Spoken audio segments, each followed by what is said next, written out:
Depuis 4 mois, la tempête pandémique balaie la ville côtière kenyane de Mombasa. Le virus a chassé les touristes hors des côtes, avec eux presque tout ce qui est associé au tourisme.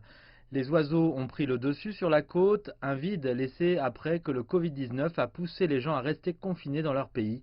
Que se passe-t-il quand personne ne va à la plage? Je préfère m'accrocher à ce que j'aime. J'aime la mer. La mer, c'est toute ma vie. So you want to tell me that your life has drastically changed? Ça a été dur pour la nourriture, mais aussi pour mon revenu. C'est l'histoire des garçons de plage, des hommes dont les moyens de subsistance dépendent entièrement de l'océan et des gens qui l'attirent. Le Covid-19 a traversé les océans pour venir perturber leur vie. Ils doivent désormais s'adapter à cette nouvelle vie. Après 4 mois de séjour à la maison à ne rien faire, Saïd Suleiman et son équipe reviennent petit à petit sur les plages publiques. C'est là qu'ils peuvent espérer travailler. Aujourd'hui est un jour de chance. Des touristes locaux veulent faire un tour en mer. Le gouvernement du comté de Mombasa a continué d'interdire l'accès du public à cette ligne côtière emblématique.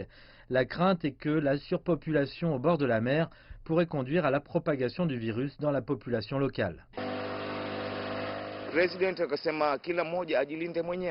Notre président a dit que nous devrions nous protéger, mais les policiers nous harcèlent, ainsi que les quelques visiteurs qui viennent découvrir la plage. Ils nous demandaient des pots de vin. En effet, les 3 mois de restriction de voyage ont laissé une marque partout sur l'île de Mombasa. Je me sens seul, je me sens comme un fantôme. Le vide ici est choquant, je n'ai jamais vu ça depuis que je suis né. Abdul Razak Ahmed loue des flotteurs et des tubes pour nager à ceux qui arrivent sur la plage des pirates. Pour lui, une plage sans personne signifie que ses poches restent vides. Il a raconté comment les 4 derniers mois ont été difficiles. Il a parlé de la stigmatisation à laquelle ils étaient confrontés et qui est associée à la mauvaise réputation de certains garçons de plage. On nous discrimine même dans les zones résidentielles et même quand on travaille, c'est dur. Donc ça a été difficile, mais nous remercions Dieu pour la vie qu'il nous a donnée. Saïd Suleiman a dit que son mariage s'était effondré en raison des problèmes récents.